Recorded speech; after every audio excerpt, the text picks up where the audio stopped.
Hi everyone, I am Pinky Gaitera, a BSS Social Studies 4 student, and today I am going to discuss my assigned topic in Ed 403, Speech and Oral Communication for Teachers. I have two topics assigned, and these are the types of nonverbal communication and verbal and nonverbal strategies applied in teaching. So there are two primary forms of communications. These are the verbal and nonverbal communications. So since my topic talks about the nonverbal communication, so let us know what are the types of nonverbal cues. So nonverbal actions are key for communicating with and understanding everyone. Even when two people don't speak the same language, nonverbal communication can help foster knowledge and understanding. So what is nonverbal communications? So according to the definition, it is the transmission of messages or signals through nonverbal platforms such as eye contact, facial expression, gestures, posture, and body language. So that is a nonverbal communication cues. The eye contact, body language, gesture, posture, and facial expressions are all examples of nonverbal communications. So why is nonverbal communication so important? So why do you think it is important? Nonverbal communication skills can also help create a more diverse and inclusive workplace. So for example, some people with physical disabilities might struggle with their nonverbal cues. Plus, possessing the skills to communicate with nonverbal individual is what we call vital.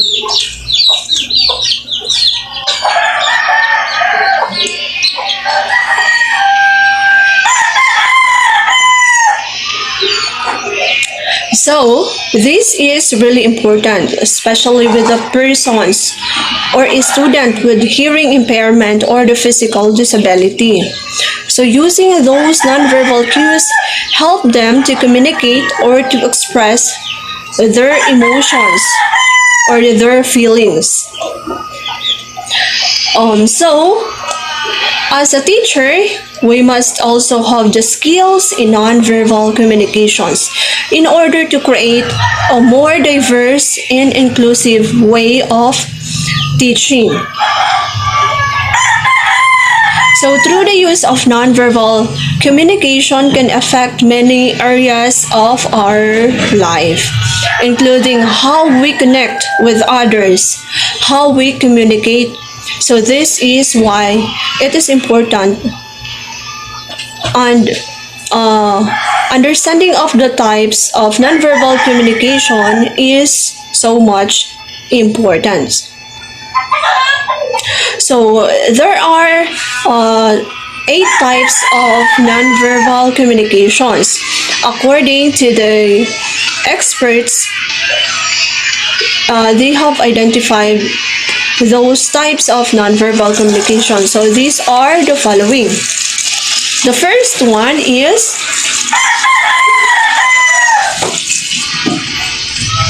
one is facial expressions. So the look on the individual's face is often the first thing we see. A smile, frown, or grimace tells a lot about their mood and how the subsequent conversation will go. Expressions of happiness, sadness, anger, fear are universal emotions, or it is a key form of nonverbal communications. So, of course, the emotions that we feel will also reflect one's facial expressions. So, just like, for example, when your student got a perfect score in the exam, so you will definitely see their emotions, which is happy, surprised, or they are glad.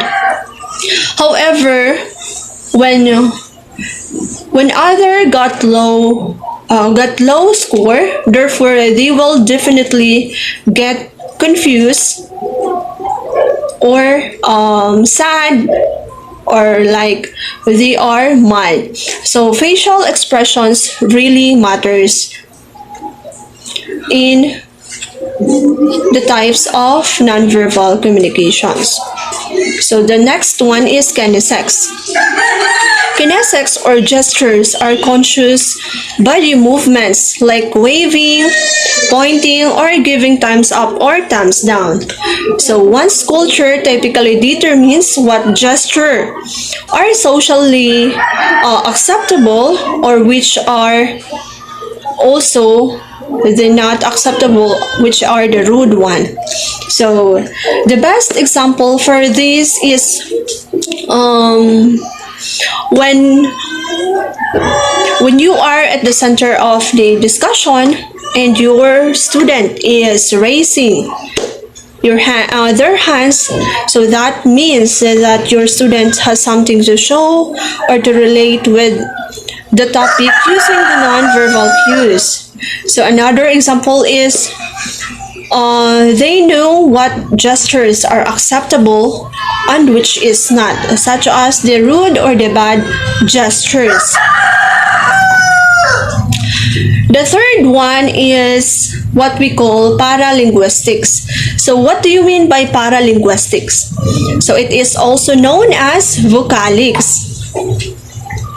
It refers to the aspects of verbal communication that aren't the words. So it refers to the tone of your voice, the loudness, and pitch are common aspects of paralanguage. So this type of communication is powerful since altering your voice changes the meaning of the sentence. So like example, kung mutaas ang imong tingog, so that changes the meaning of the sentence. So think about all the ways you can use the phrase I'm fine, I'm fine, I'm fine. So that is, if you say it quietly, you might be feeling dejected. But if you say it forcefully, someone might detect your defensiveness. So the fourth one is body language or posture. So crossing your legs or arms, a head nod, slouching or sitting up straight are all examples of true body language. However, this type of nonverbal communication is complex and quite subtle. For example, you may have seen crime films focus in body language to further the narrative. So it can also hint what isn't included in the dialogue. Just because you observe the movement doesn't guarantee that you understand the meaning. So the fifth one is proxemics. So what do you mean by proxemics? So it is a references how near something is. Ang hiduulo niya. So human beings take personal space seriously. They also interpret physical distances in interactions differently. Social and cultural expectations, personal preferences, and your relationship with someone all determine what proximity is suitable. So especially, example ani is kanang duol kung close nimo ang person or kanang usa ka tawo, so therefore mutapad kaniya or muduol kaniya. But however kung sa mga stranger, so naa kay distansya. So another example ani is just like us, when we are not comfortable with such person, di ba mo keep distance ta or kanang dili ta mo pasagad og duol or even mutapad because of course kiwaw kayo na sa part, right? This one is the gaze. So it may sound glitch, but it is true that the eyes are the windows to the soul. Our eyes are a massive factor in nonverbal communication because they gave away how we feel. When we are scared, our pupils dilate due to a surge in adrenaline. When something excites us, we blink rapidly. So, abdikta mo, blink, or mo pitok. And then, maintaining eye contact generally means that someone is comfortable and telling the truth. So, kung nakay eye contact with a person, so that means that you are comfortable with, or they are telling the truth. The seventh one is what we called haptics. So it is a communication by touch, which is haptics. So touch is powerful because our emotions drive it. Our social class, gender, and of course our upbringing all determine how we respond to touch.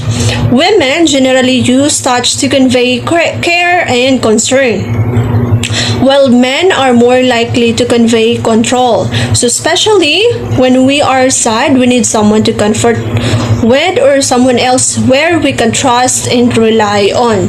So that one, the one who comforts us shows care and concern. So that is example of haptics. However, in men, they more likely convey control. Like for example, when you wanted to leave, but he is holding you to stay, so that shows control. So the eighth one is the appearance. So your appearance is another thing people notice immediately. So your hairstyle, your clothing, your tattoos, and even the piercings. So even body shapes give off cues. So this can encourage snap judgment from other people.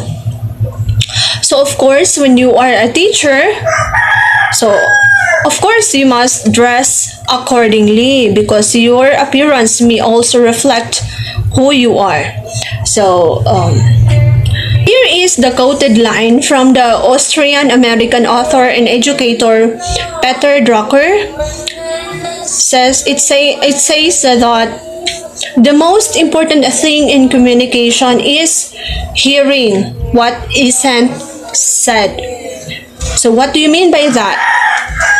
So we should not just rely on verbal communication, but also we must consider the other form, which is non-verbal communication.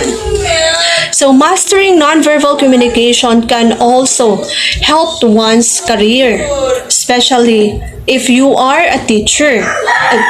It is very important, where it also boosts one's confidence, passion, and expertise through non-verbal cues or non-verbal communication cues. So that is all my report, and I hope you learned something. Thank you for watching, and God bless.